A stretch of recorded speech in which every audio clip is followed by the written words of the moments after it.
Hola, me llamo María José y les voy a contar brevemente sobre el tema de las reparaciones integrales en el Sistema Internacional de Derechos Humanos. La reparación integral, bajo los estándares del Sistema Interamericano de Derechos Humanos, se puede decir que ha tenido una gran evolución. ¿Por qué? Porque lo que comenzó siendo una simple indemnización de carácter pecuniario, hoy en día se conoce como una reparación integral que se basa en el concepto de vida digna y que lo que pretende es borrar, entre comillas, los daños que se causa por una grave infracción al VIH y evitar que estos daños se vuelvan a producir. En el marco del Sistema Interamericano de Derechos Humanos, las reparaciones representan pues algo súper importante. ¿Por qué? Porque es el fin principal al que quieren llegar todas las víctimas y además la sociedad. Estas buscan que se repare integralmente para que el Estado no quede impune, ¿cierto?, a los daños que ha causado. La Corte Interamericana de Derechos Humanos, a través de jurisprudencia, ha tratado de limitar o de ampliar y de reforzar el concepto de reparaciones integrales. Entonces, gracias a esto se puede decir que este concepto se ha construido gracias a fallos, resoluciones y opiniones consultivas que se llevan o emiten los órganos de protección y garantía, tales como la Comisión Interamericana de Derechos Humanos.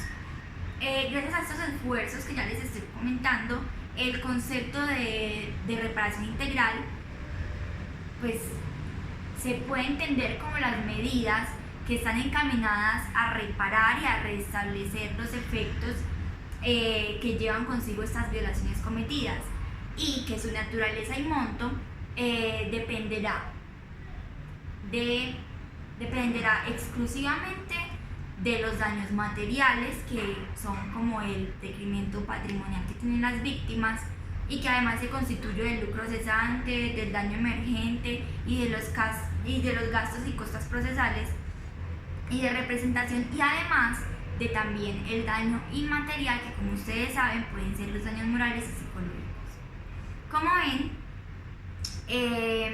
toda violación importante al VIH lleva consigo siempre una reparación, ¿cierto? Y esto constituye una norma de carácter consuetudinario y que además es un principio fundamental en el derecho internacional. Ahora bien, esta regla básica internacional está constituida por un elemento objetivo que viene siendo la violación de una obligación internacional, y por un elemento subjetivo que es la atribución de esta violación a un Estado, ¿cierto? Y por lo cual, como ustedes saben y como he reiterado, este genera una responsabilidad internacional.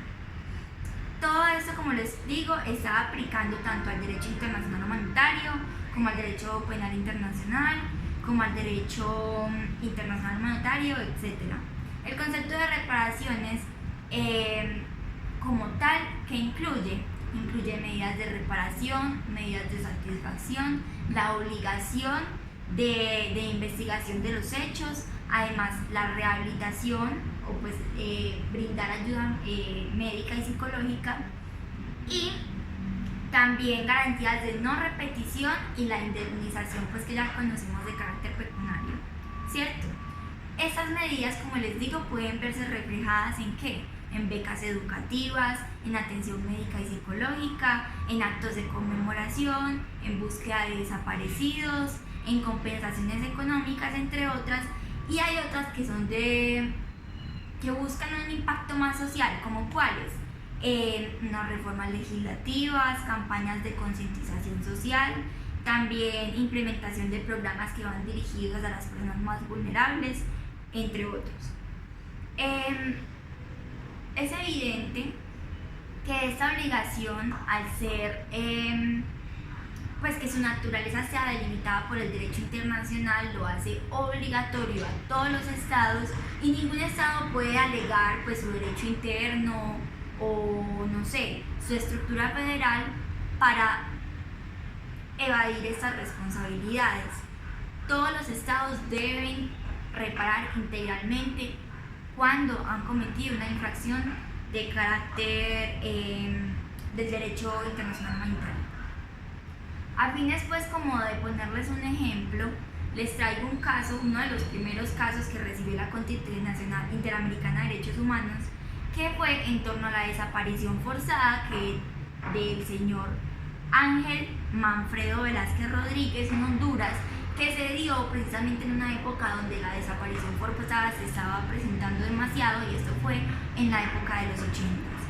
En la sentencia de reparación, ¿cierto?, la Corte Interamericana consideró que lo más justo, entre comillas, era la indemnización de carácter meramente pecuniario con el peso local, ¿cierto? Sin embargo, a raíz de esto, la Comisión Interamericana de Derechos Humanos reaccionó y mandó una carta, ¿cierto?, a la Corte Interamericana de Derechos Humanos diciendo que esto no era suficiente y que además lo normal era que este Estado reconociera públicamente su responsabilidad internacional y además que hicieran como un monumento o una plaza en conmemoración a las víctimas de desaparición forzada de la época.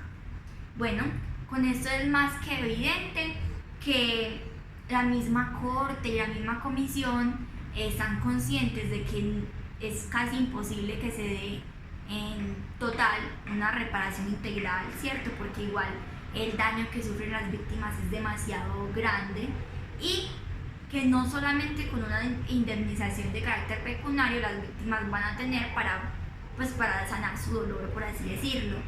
Entonces, el derecho internacional va a seguir trabajando en esto para cada vez poder como abarcar más esta reparación integral y llegar a que las víctimas, pues, no sé cómo decirlo, se le minimice algo el dolor de los hechos, cosa que es supremamente difícil.